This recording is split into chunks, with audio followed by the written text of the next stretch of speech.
तो फ्रेंड्स, चैत्र के महीने में भिठौली का त्यौहार आता है।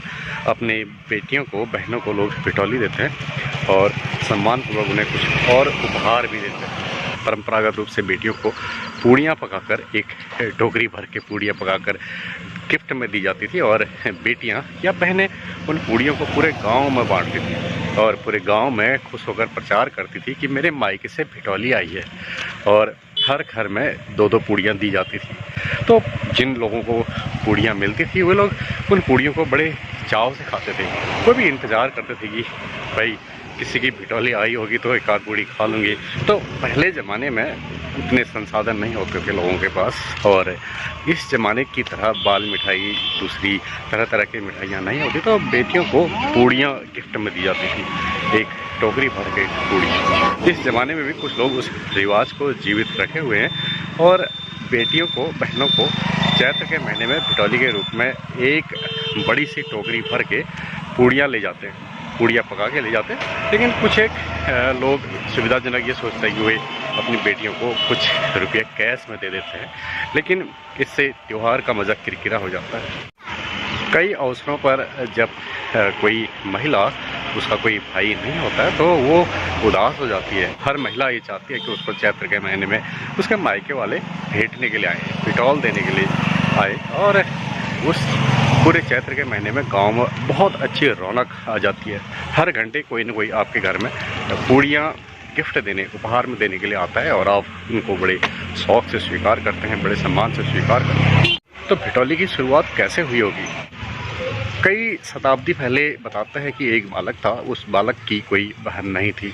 गांव में दूसरे बालकों की बहन थी, तो उस बालक को अपनी बहन की कमी बहुत खलती थी। वो अपनी मम्मी से पूछता था, माताजी क्या मेरी भी कोई बहन है? मेरी बहन होती तो कितना अच्छा होता। मैं भी अपनी बहन के साथ खेलता, मैं भी अपनी बहन को त्योहार, पकवान, उपहार देने के लिए उसके ससुराल जाता। काश मेरी कोई बहन होती। उस बालक की एक बहन थी तो सही, लेकिन उसकी माँ ने ये बात उससे छिपा कर रखी थी, क्योंकि वो नहीं चाहती थी कि उसको कुछ पता हो, उसे दुख पहुँचे कि उसकी बहन को कोई राक्षस अपहरण करके ले गया है। तो बच्चे की जिद के आगे माँ को झुकना पड़ा। माँ ने अपने बेटे को बताया, बेटा तेरी भी एक बहन थी, लेकिन कुछ वर्ष पहले उसका कोई राक्षस अपहरण करके ले गया है। तो भाई ने जिद पकड़ ली, माँ से पूछा वो राक्षस कहाँ रहता है, किस जगह रहता है। माँ ने बेटे को पूरी बात बताई कि वो राक्षस कहाँ रहता है। तो बेटा बहुत बहादुर था, वो अपने विचारों का पक्का था। उसने कहा, माँ मैं बहन को उस राक्षस के चंगुल से छुड़ा कर लाऊंगा। और वो दिन आया जब भाई अपनी बहन को राक्षस के चंगुल से छुड़ाने के लिए घर से चल निकला। माँ ने बहुत सारे पकवान बनाए, पूड़ियाँ भी पकाई और एक टोकरी में उन्हें पैक कर दिया। पूड़ियों की टोकरी लेकर के भाई उस जगह पहुंचा जहां उसकी बहन को राक्षस ने अपने कब्जे में रखा था।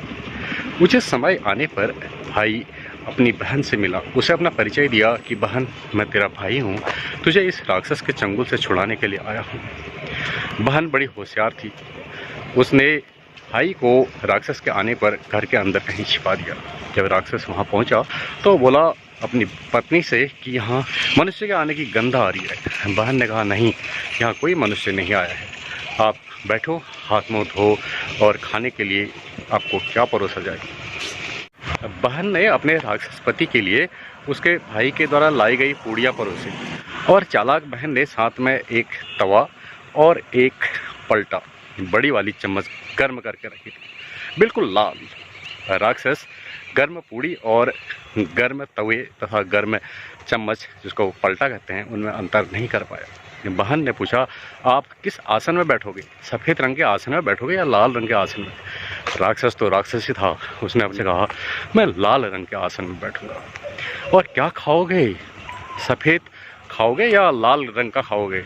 तो राक्षस बोला, मैं लाल रंग का खाऊंगा। आखिर राक्षस को लाल रंग ही तो पसंद होता है, वो खून खराबा करने के अलावा और जानता क्या है।